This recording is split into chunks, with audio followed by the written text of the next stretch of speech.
जय जगदंबा. सर्वमंगलमांगल्ये शिवे सर्वार्थसाधिके शरण्ये त्र्यंबके गौरी नारायणी नमस्तुते. शारदीय नवरात्राचा आज 9वा दिवस. माता सिद्धिदात्री देवीचं आज पूजन. ही माता सिद्धिदात्री देवी सर्व प्रकारच्या सिद्धी देणारी आहे आणि म्हणून हिचं नाव या देवीला सिद्धिदात्री माता म्हणतात. भक्तांच्या सर्व मनोकामना पूर्ण करणारी ही सिद्धिदात्री देवी ही सिंहवाहिनी असून कमळावर बसलेली आहे. हिला 4 भुजा आहेत. अशा त्या सिद्धिदात्री देवीला आपण नमस्कार करून आजच्या चिंतनास प्रारंभ करूया. आपण काल पाहिलं की काली माताने रक्तबीजाचा वध केला.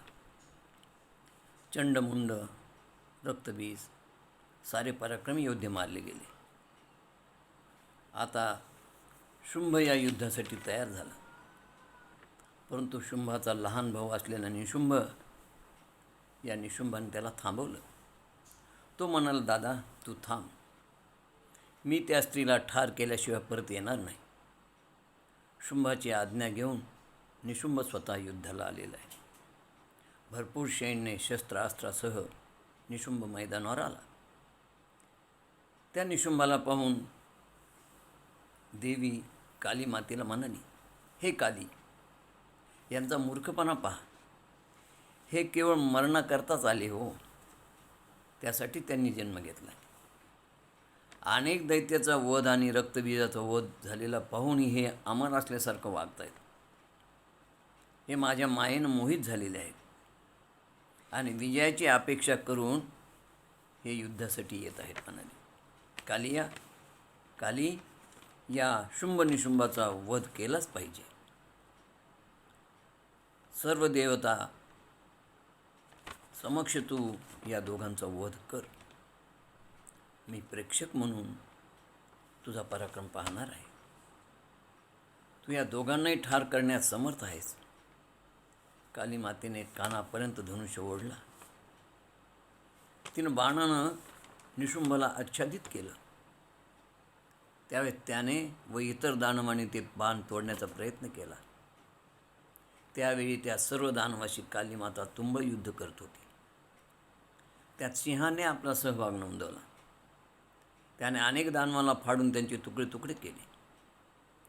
यावेळी देवीच्या 10 शक्ती विविध शस्त्रास्त्र हातात घेऊन दानवासोबत लढत होत्या. अनेक दानव धारातीर्थी पडलेले होते. प्रेतांचा खच पडला होता. दात ओठ खाट देवी त्या सर्वांचा वध करत होती. क्रोधानं तो निशुंभ देवीकडे धावला. तेव्हा देवी त्याला म्हणाली, अरे मूर्खा, अजून वेळ गेलेली नाही. शस्त्रास्त्र टाकून द्या, मला शरण या आणि पाताळ निघून जा. मी तुम्हाला अभय देते. त्यावेळी निशुंभाला क्रोध आला. त्यानं दात ओठ खात सिंहाच्या मस्तकावर प्रहार करत देवीवर आघात केला. तेव्हा देवीने खड्ग त्याच्या मानेत खुचवून त्याचं मस्तक तोडलं आणि निशुंभ गतप्राण झाला. बोला काली माता की जय. ही वार्ता शुंभाला कळाली. तो फार दुःखी झाला. रक्ताने माखलेले सैनिक घाबरत होते. ते त्या ठिकाणी आले शुंभकडे आणि येऊन त्याला विनंती करू लागले. ते म्हणाले, हे राजा, ती स्त्री सामान्य नाही. तिच्यात अनुपम अशी दैवी शक्ती आहे. तिच्या चरित्राचा थांग पत्ता लागत नाही. तिचे ही मायवी चरित्र जाणणारा कुणी निपुण नाही. हे राजा, झाला तो संहार खूप झाला. आता तू थोडा विचार कर. हे जग कालाधीन आहे. तू सत्वर पाताळात जा. तू जिवंत राहिलास तर तुझं आणि आमचं कल्याण होईल. यावर तू जरा विचार कर. शुंभ म्हणाला, हे सैनिक हो, मी असं पलायन करून जिवंत जगणारा नाही. हे असलं जीवन उपयोगाचं नाही. अरे माझे सचिव, माझे पराक्रमी मंत्री, माझा बंधू या सर्वांचा बळी देऊन मी जिवंत राहणं मला योग्य वाटत नाही. त्यांचे बलिदान व्यर्थ न हो हीच माझी इच्छा आहे. अरे सर्वांचा करता काळ आहे, मग मी जगण्याची इच्छा का करू? मी लढत लढत मरेन. एवढे बोलून शुंभ रथावर आरूढ झाला. सोबत गज, अश्व, रथ, गर्दभ, उंट घेऊन भरपूर सैन्यासह तो रणांगणात आला. त्याने सिंहारूढ आंबेचं अवलोकन केलं. सारे देव त्या आंबेची स्तुती करत होते. जगदंबेनं चामुंडेला आणि कालिकेला सांगितलं की तुम्ही दोघी या शुंभबरोबर युद्ध करा आणि मी प्रेक्षक नात्याने हे युद्ध पाहणार आहे म्हणाले. मला माहीत आहे तुम्ही दोघी त्या निशुंभला पुरून उरणार आहात म्हणाले. शुंभला पुरून उरणार आहात. असं म्हणताच काली गदा घेऊन रणांगणात निघाली आणि तिनं शुंभाचे युद्ध प्रारंभ केलं.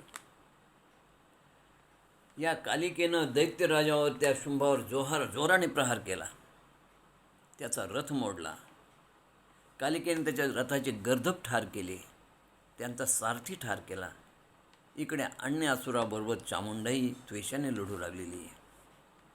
कालिकेनं तेवढा त्या शुंभाचा डावा हात तोडला. तेव्हा तो क्रुद्ध होऊन सैरभैर झाला. तो गांगरून जाऊन इकडे तिकडे पळू लागला. कालिकेने खडग्याच्या सहाय्याने त्वरित त्याचे दोन्ही पाय तोडले. पण तुटलेल्या पायाने तो मोठं तोंड करून कालिकेला गिळण्यासाठी सरपटत दात ओठ खात कालिकेकडे येऊ लागला. तेव्हा कालिकेने त्याचे मस्तक शिरावेगळे केले आणि त्यातून रक्ताचा प्रवाह सुरू झाला. तो पर्वततुल्य असणारा शुंभ जमिनीवर कोसळला आणि त्याचा प्राण गेला. अशा रीतीनं या मातेनं या शुंभ आणि निशुंभ दोघांनाही जे ते ठार केलेलं आहे. शुंभ निशुंभ मारल्या गेले. आपण पाहिलं की हे शुंभ निशुंभ मारल्यानंतर दैत्य घाबरले आणि दैत्य घाबरल्यानंतर ते त्या ठिकाणचं ते रणांगण सोडून पळू लागले. त्यांनी कालिकेला प्रणाम केला. त्यांनी आपल्या हातातले आयुध टाकून दिले आणि ते पाताळात निघून गेले. अशा रीतीनं शुंभ निशुंभाचा वध झालेला आहे. बोला जय जगदंब माता की जय. आणि दैत्य दोन्ही गतप्राण झाल्याबरोबर इंद्रासह सर्व देवदेवतांनी चामुंडेची कालिकेची स्तुती केली. जगदंबेने या नवरात्रात महिषासूर, चंडमुंड यांना ठार केलं. आता मला हे सांगा की फक्त चंडमुंड त्याच काळात होते, आज नाहीत का? आहेत. फक्त त्यांनी रूप बदललं आहे. सध्या कलियुग आहे आणि म्हणून जागोजागी हे महिषासूर, शुंभ, निशुंभ, चंड, मुंड, रक्तबीज थैमान घालत आहेत बघा. याकरता तुम्ही व्रतस्थ राहून त्या भगवतीची चिंतन करा. तिची कृपा प्राप्त करून घ्या. म्हणजे ती तुमचं सदैव रक्षण करेल. आज या चंडमुंडनं रूप बदललं आहे. हे असुर अंशरूपाने, वृत्तीने, गुणरूपाने समाजात वावरत आहेत. थोडे अंतर्मुख व्हा. आपली षड्रूपू, आपली कुवासना हे त्यांचंच रूप आहे. या 9 दिवसात जगदंबेचं जागरण करून मोहरूपी महिषासूर, अहंकार, काम, क्रोधादी चंडमुंड, वासनारूपी शुंभ निशुंभ यांना ठार करून त्रिविध तापाची झाडणी या जगदंबेच्या कृपेने करून जीवनात आपण रामराज्य आणूया. महिषासूर, शुंभ निशुंभ यांचा वध का झाला? तर देवीबद्दल त्यांची वाईट वासना होती, कुवासना होती. ही कुवासना त्यांनी मनात ठेवली होती. लक्षात ठेवा, स्त्रीबद्दलची वासना आणि या वासनेनं कुमार्गाने जो जातो त्याचा सत्यानाश होतो. हेच या आम्हाला कथेतून लक्षात येतं. रावणाचं काय झालं? सीतेबद्दलची वाईट वासना त्याने मनात धरली. समर्थांनी फार सुंदर म्हटलेले, मना सांग पा रावणा काय झाले, अकस्मात ते सर्व राज्यही बुडाले. म्हणून कुडी वासना सांडी वेगी, बळे लागला काळ हा पाठी लागी. समर्थांनी म्हटलंय की कुवासनेमुळेच रावणाचा सगळा 14 चौकड्याचं राज्य गेलं. म्हणून हे मनामध्ये अशी ती वासना धरू नको, दुष्ट वासना ठेवू नको. आपण कथेमध्ये पाहिलं की दुष्ट वासनेमुळे रावणाचा, महिषासुराचा, शुंभ निशुंभाचा नाश झाला. आणि म्हणून वाईट वासनाचा त्याग करा, हेच ही कथा आम्हाला सांगते. श्रोते हो, विज्ञानाचा एक नियम आहे की ब्रह्मांडात एक ऊर्जा शक्ती आहे आणि ही ऊर्जा शक्ती निर्माण करता येत नाही आणि संपवता येत नाही. मानवाचा अधिकारच नाही ती संपवायचा. ती ब्रह्मांड नायिकेची शक्ती आहे. मात्र या शक्तीचा तुम्हाला उपयोग करून वेगवेगळ्या मार्गातून तिचा आम्हाला उपयोग करता येतो. पुराण काळात आमच्या ऋषीमुनींनी याचा शोध लावला होता. आज विज्ञान त्याला ऊर्जा शक्ती म्हणतं. पण आमचे ऋषीमुनी त्या शक्तीला ब्रह्मांड नायिका म्हणायचे, आदिमाय म्हणायचे, आदिशक्ती म्हणायचे, जगदंब म्हणायचे. आणि अध्यात्मात ही शक्ती जीवात्म्याला शिवापर्यंत नेऊन पोहोचवते. शास्त्र सांगतं पिंडी ते ब्रह्मांडी. जे पिंडात आहे ते ब्रह्मांडात आहे. ही शक्ती जशी ब्रह्मांडात आहे तशी ती तुमच्या पिंडात आहे, हृदयात आहे. ते आत्मारूपानं आपल्या देहात वास्तव्य करते. आणि या शक्तीला आपल्यामध्ये आपण जागरूक करायचं आहे. आणि म्हणून तिचा आपल्याला 9 दिवस नवरात्रीच्या निमित्तानं जागर करावायचा आहे.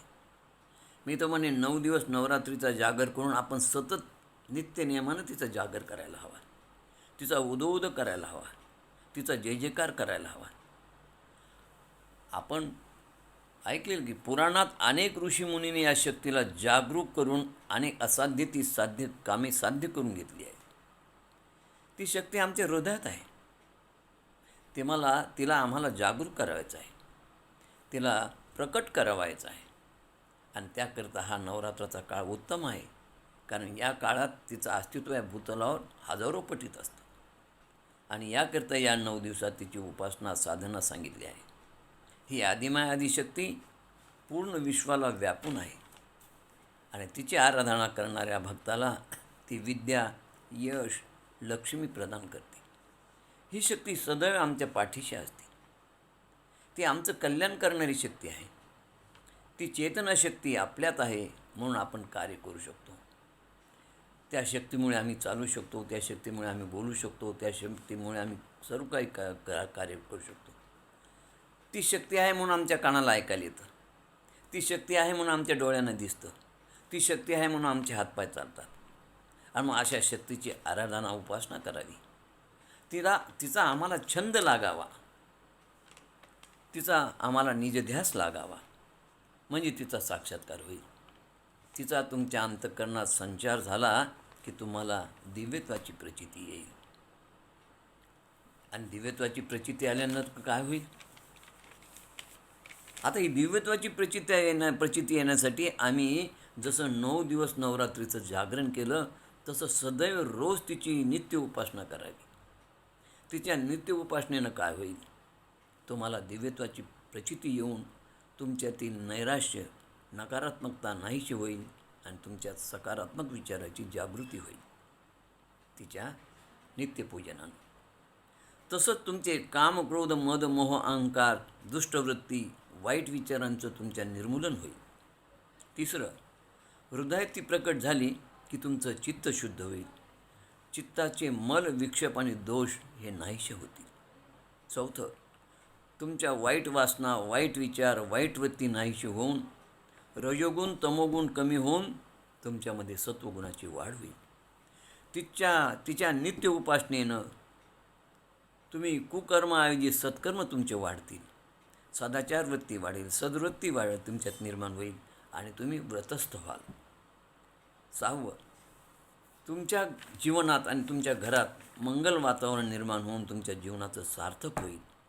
आणि त्याकरता या जगदंबेची 9 दिवसात आपण आराधना केली तशी आपण नियमित तिची उपासना पूजा करावी.